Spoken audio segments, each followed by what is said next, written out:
प्यारा बारो, बाजी गुलबानू जी तरफा तवा सबनी के बलिकार। तवा बुधी रहा आयो दिलचस्प अखाणियों। अचो त अज जी अखाणी बुधू ऐं लुत्फ अंदोज़ थियूं। यूसुफ़ ऐं अखीब बियो तवारीख़ 18 बाब। जेको बि ख़ुदा जी ॻाल्हि नथो ॿुधे इहो पंहिंजी जान खे ख़तरे में विझे थो। हिकिड़े माण्हू में इहा हिम्मत हुई जो हू सच ॻाल्हाए सघे। 400 जे खिलाफ़ 1। बादशाह अखीब, ख़ुदा नथो चाहे त ही जंग थिए। जेकॾहिं तूं हिन जी ॻाल्हि नथो मञी त तूं पंहिंजी जान विञाईंदे। छा तव्हां सभिनी ई ॿुधो? हिन मूंखे मौत जी ख़बर ॾिनी आहे। हिन खे कैद में विझो फौरन। अखीब बादशाह रुगो इएं ॾेखारे रहियो हो त हू ख़ुदा जी ॻाल्हि खे ॿुधी रहियो आहे। हुन पंहिंजे दिमाग़ में इहो फ़ैसिलो पक्को कयल हो त रामात शहर ते हमलो करणो आहे। जेको बि ख़ुदा जी ॻाल्हि नथो ॿुधे इहो पंहिंजे जान खे ख़तरे में विझे थो। अखीब जे दुश्मननि जे जासूसनि अखीब जो मनसूबो लिकी ॿुधी वरितो। जॾहिं पाण अखीब ऐं हुन जी फ़ौज सां जंग कंदासीं त सिपाहियनि खे न पर बादशाह खे मारजो। पर अखीब होशियार हो।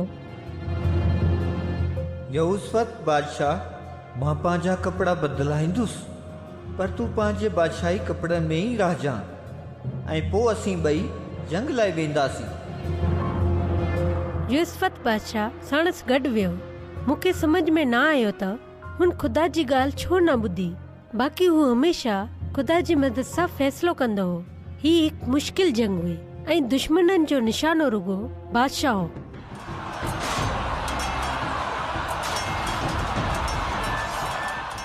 तव्हां ज़रूर अंदाज़ो लॻाए सघो था त छा थियो हूंदो जॾहिं दुश्मननि यूसुफ़ बादशाह खे शाही कपिड़नि में ॾिठो त उन्हनि सोचियो त इहो अखीब बादशाह आहे ऐं हुन ते निशानो लॻायो। यूसुफ़ पंहिंजी जान बचाइण लाइ रड़ियूं करे रहियो हो। हाणे हुनखे सच जो पतो पियो। जेको बि ख़ुदा जी ॻाल्हि नथो ॿुधे इहो पंहिंजी जान खे ख़तरे में विझे थो। यूसुफ़ मरण वारो हो, पर ख़ुदा दुश्मननि खे रोकियो त हुन ते निशानो न लॻाइनि। हिकु सिपाही पंहिंजी कमान खईं ऐं बग़ैर निशाने ते हलाईंदो वियो ऐं बादशाह अखीब खे निहायत ज़ख़्मी करे छॾियो। शाम जे वक़्तु हू मरी वियो।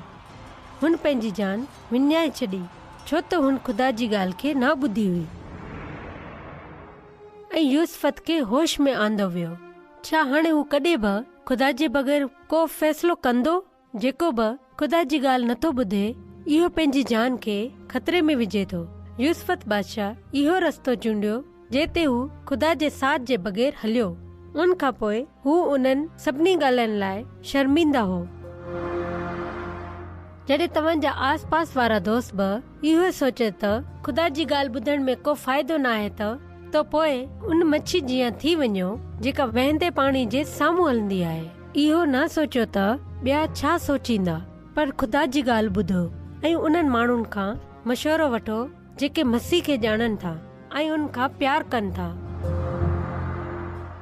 जेको बि ख़ुदा जी ॻाल्हि नथो ॿुधे इहो पंहिंजी जान खे ख़तरे में विझे थो। मूंखे हक़ीक़ी ख़ुशी मिले थी जॾहिं मां ख़ुदा जी ॻाल्हि ॿुधां थी, छो त मूंखे मालूम आहे त हू मूं लाइ बहितर फ़ैसिलो कंदो। ठीकु आहे बारो, हाणे बाजी गुलबानो खे इजाज़त ॾियो। ख़ुदा हाफ़िज़।